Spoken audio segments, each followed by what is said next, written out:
আজকে নীলের একটা ফটো শুটিং আছে। নীল একজন নামকরা মডেল, কিন্তু ওর এসবে এখন কোনো ধ্যানই নেই। ওর মাথায় এখন শুধু মোহনা আর ওর শরীর, এসব কথাই ঘুরছে। মোহনাকে দেখার পর থেকে ওর আর কোনো কিছুই ভালো লাগছে না। যেভাবেই হোক মোহনাকে নীল ওর বেডে আনবেই। নীলের ফটো শুটিং আছে 12টার পর, কিন্তু এখন বাজে সবে 10টা। নীল একদম টিপ টপ রেডি হয়ে চোখে সানগ্লাস লাগিয়ে বেরিয়ে পড়ে মোহনার উদ্দেশ্যে। কারণ ওর কাছে এমন একটা জিনিস আছে যার জন্য ও আবার মোহনার সঙ্গে দেখা করতে পারবে। আর সেই জিনিসটা হলো মোহনার ইউনিভার্সিটির আইডি কার্ড। গতকাল রাতে এটা মোহনা নীলের গাড়িতেই ভুলে ফেলে রেখে চলে যায়। নীলের চোখে এটা রাতেই পড়েছিল, কিন্তু ও ইচ্ছে করেই মোহনাকে কার্ডটা ফেরত দেয়নি। নীল আইডি কার্ডটা থেকে মোহনার ইউনিভার্সিটির নাম দেখে সেখানেই চলে যায়। নীল ওর গাড়িটা নিয়ে ভার্সিটির এরিয়ায় ঢুকতেই সবাই হা করে তাকিয়ে আছে ওর দিকে। আর যারা নীলকে চেনে তারা নিজেদের মধ্যে নানা রকমের কথা বলছে। নীল গাড়ি পার্ক করে বাইরে বের হয়। আশেপাশের মেয়েরা ওকে দেখে ক্রাশ খেতে খেতে এক একজনের অবস্থা প্রায় যায়। নীল ওর কালো সানগ্লাসের আড়ালে সবটাই দেখছে, কিন্তু ওর দুটো চোখ শুধু এখন মোহনাকেই খুঁজছে। এই হলো রাতের কাহিনী। বুঝলে রে সীতা, উনি না থাকলে আমার সাথে একটা খারাপ কিছু হয়ে যেত। মুচকি হেসে মোহনা ওর একটা বান্ধবীর উদ্দেশ্যে বলল কথাটা। সবই বুঝলাম, কিন্তু এই সেই ছেলেটাকে দেখতে কেমন ছিল রে? বল না, ঈশিতা ভ্রু নাচিয়ে নাচিয়ে প্রশ্ন করল।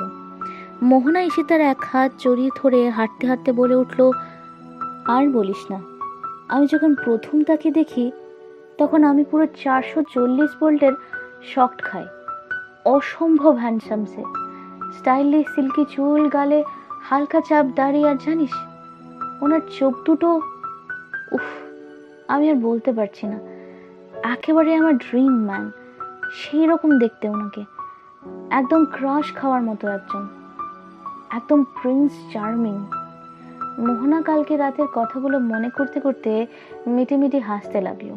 কি রে, তুই কি তার প্রেমে পড়েছিস নাকি? মজা করেই বলে উঠল ঈশিতা। আরে না রে বাবা না, ক্রাশ খেয়েছি এই আর কি। হঠাৎ বৃষ্টির মতো সেও হারিয়ে গেছে। উফ, এই আইডি কার্ডটা যে কোথায় হারালাম সেটাই বুঝতে পারছি না। এখন কি হবে রে? চিন্তায় ভাঁজ পড়ল মোহনার কপাল জুড়ে। সত্যি তো, ওর মনে নেই ও কার্ডটা কোথায় হারিয়ে ফেলেছে। সব জায়গাতে খুঁজেও মোহনা কার্ডটা পায়নি। আর ওর তো এটাও মনে নেই যে গতকাল রাতে নীলের গাড়িতেই সে কার্ডটা ফেলে এসেছে। হঠাৎ ঈশিতা মুচকি হেসে মোহনার উদ্দেশ্যে বলে ওঠে, আচ্ছা, তোর ক্রাশের গাড়িটা কি কালো রঙের ছিল? মোহনা ভ্রু কুঁচকে অবাক হয়ে ঈশিতার দিকে তাকালো, তারপর বলে উঠল, হ্যাঁ, বাট তুই কি করে জানলি? নিচে তাকিয়ে দেখ, নিচে কে এসেছে দেখ, বোধহয় তোকেই খুঁজছে। মিটিমিটি হাসতে হাসতে বলল ঈশিতা। ঈশিতার কথা শুনে মোহনা উপর থেকে নিচে তাকিয়ে দেখে নীল দাঁড়িয়ে আছে। এটা দেখে তো মোহনা পুরো শকড। দূর থেকে অসম্ভব সুন্দর লাগছে নীলকে। কিরে, পাথর হয়ে গেছিস নাকি? ঈশিতা মোহনাকে ধাক্কা মেরে বলে উঠল। তারপর আবার বলল, চল তো নিচে গিয়ে দেখে আসি, তোর ক্রাশ এখানে কেন এসেছে। বলেই ঈশিতা এক প্রকার টেনে মোহনাকে নিচে নিয়ে আসে। মোহনা খুব এক্সাইটেড হয়ে গিয়েছে। এত হ্যান্ডসাম একটা ছেলে, তাও আবার ওর ভার্সিটিতে। মোহনা ঈশিতার সঙ্গে নিচে নেমে দেখে নীলের সামনে অনেকগুলো মেয়ে দাঁড়িয়ে আছে। মোহনা ঈশিতাকে বলে ওঠে, চল ওপরে যাই, আমাদের এখানে কোনো কাজ নেই। ঈশিতা এটা শুনে খপ করে মোহনার হাত টেনে ধরে বলে, আরে কি বলছিসটা কি, দাঁড়া একটু দেখা তো করি। উফ, আসলেই কিন্তু ছেলেটা অনেক হ্যান্ডসাম। ঈশিতার কথা শুনে মোহনা কপাল চাপড়ে বলে উঠল, ওপরে চল, না হলে কিন্তু আমি খুব রাগ করব। ঈশিতা বলল, আরে দাঁড়া না, একবার জিজ্ঞেস তো করি কেন এসেছে এখানে। না, কোনো দরকার নেই, আমাদের জন্য তো সে আসেনি। দেখছিস না মেয়েদের সঙ্গে কিভাবে কথা বলছে। একটু অভিমানী সুরে বলল কথাটা মোহনা। শুধুমাত্র তোর বেস্টি বলেই তাকে ত্যাগ করলাম, চল এখন উপরেই যাই।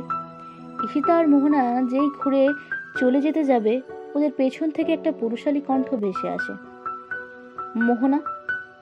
মোহনা পাথরের মতো দাঁড়িয়ে যায়। ওর তো বিশ্বাসই হচ্ছে না। মোহনা ঈশিতার দিকে তাকিয়ে ইশারায় বলে, সত্যি কি ডাক দিয়েছে? ঈশিতা মাথা নাড়িয়ে হ্যাঁ বোধক উত্তর দেয়।